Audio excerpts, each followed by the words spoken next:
नुकसान होने वाला है। तो इसी तरीके से सिलसिलादार हम एक एक क्वेश्चंस के साथ शुरू करते हैं। सबसे पहला जो हमारा क्वेश्चन है वो डीबी हेड कांस्टेबल का है। आप देखिए, आसान सवाल के साथ शुरुआत करते हैं। क्या कहा सवाल में वो देखिए, कहा गया किसी वस्तु का क्रय मूल्य और विक्रय मूल्य 20 और 17 के अनुपात में है तो होने वाला हानि प्रतिशत क्या होगा, बताया जाए।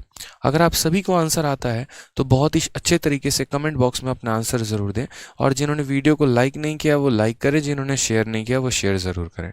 ठीक है, चलिए, बहुत शानदार।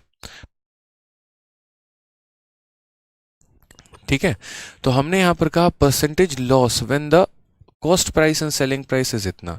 यानी देखो यहाँ पर ये जो हमारा अनुपात दिया गया है, ये अनुपात हमारा किसका है, किसी वस्तु का क्रय मूल्य और विक्रय मूल्य। यानी अगर हम यहाँ बात करते हैं भाई, तो जो यहाँ पर पहला वाला वैल्यू है ये हमारा क्या है, सीपी है, और ये जो दिया गया है ये हमारा क्या है, एसपी है। यानी कोई सामान 20 रुपए का है, हमने उसको बेचा 17 में, तो जाहिर सी बात है नुकसान होना है। ठीक है, यानी कितने रुपए का नुकसान होना है तो बताइए मुझे। तो बोलेंगे सर 20 रुपए के सामान को 17 में बेचा गया, कितने का नुकसान है, तो 3 का नुकसान है। और कितने के ऊपर है, तो 20 के ऊपर है, तो 3/20 इंटू 100%। 100% इसीलिए करते हैं, जीवन में कभी भी किसी भी संख्या को प्रतिशत में बदलने के लिए 100 से गुना लगा के परसेंट का साइन लगाया जाता है।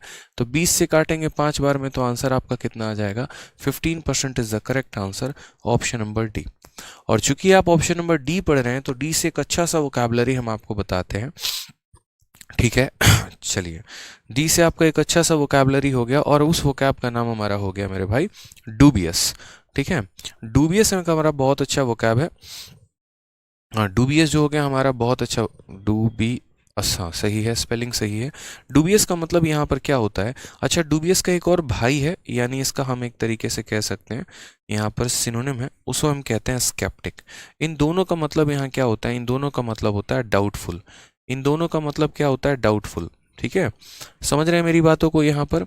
यानी जब भी किसी बात पर आप संदेह करते हैं और आपको वहाँ पर जो है एक तरीके से डाउट होता है, तो आप उसे कहते हैं डूबियस है या स्केप्टिक है।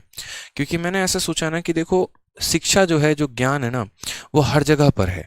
ठीक है, और ये बिखरना ज़रूरी है, आप तक पहुंचना ज़रूरी है। ठीक है, किसी भी तरीके से पहुंचे, हंसते खेलते जागते। बहुत ऐसे बच्चे हैं, आप लोग जो है एसएससी सीजीएल के 90% बच्चे तैयारी करते हैं, तो आपको यहाँ पर मैथ्स की भी आवश्यकता है, वोकैब की भी आवश्यकता है, पढ़ना दोनों है आपको। और नहीं है अगर आपके पाठ्यक्रम में इंग्लिश, तो कोई दिक्कत की बात नहीं, इससे आपका इंग्लिश और स्ट्रांग होगा, कहीं पर कुछ चीज़ें समझने में आसानी होगी, थोड़ा फ़ायदा होगा, कहीं पर किसी के आगे बोलेंगे तो एक स्टैंडर्ड रिप्रेजेंट होता है। ठीक है, तो ये डूबियस और स्केप्टिक का मतलब होता है डाउटफुल। यानी किसी चीज़ पर आपको डाउट होता है ना, जैसे मानो 8:30 की क्लास है और 8:35 हो चुका है और अभी तक लाइव नहीं हुआ है, तो आपको डाउट होता है, पता नहीं आज क्लास होगा कि नहीं होगा।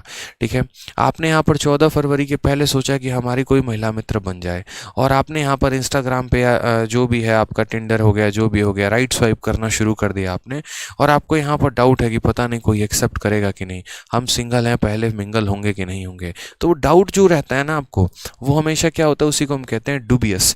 ठीक है, जैसे आप ऐसे याद कर सकते हैं, दुबे जी की बेटी जो है घर छोड़ के भाग गई, अब पता नहीं सच में घर छोड़ के भागी या नहीं भागी, ये डाउटफुल है, it is a doubtful question, sceptic है यहाँ पर। दोनों याद रखना है आपको। ठीक है, दोनों प्यारे प्यारे शब्द हैं। हाँ जी सर, बहुत मुस्कुरा रहे हैं। ठीक है।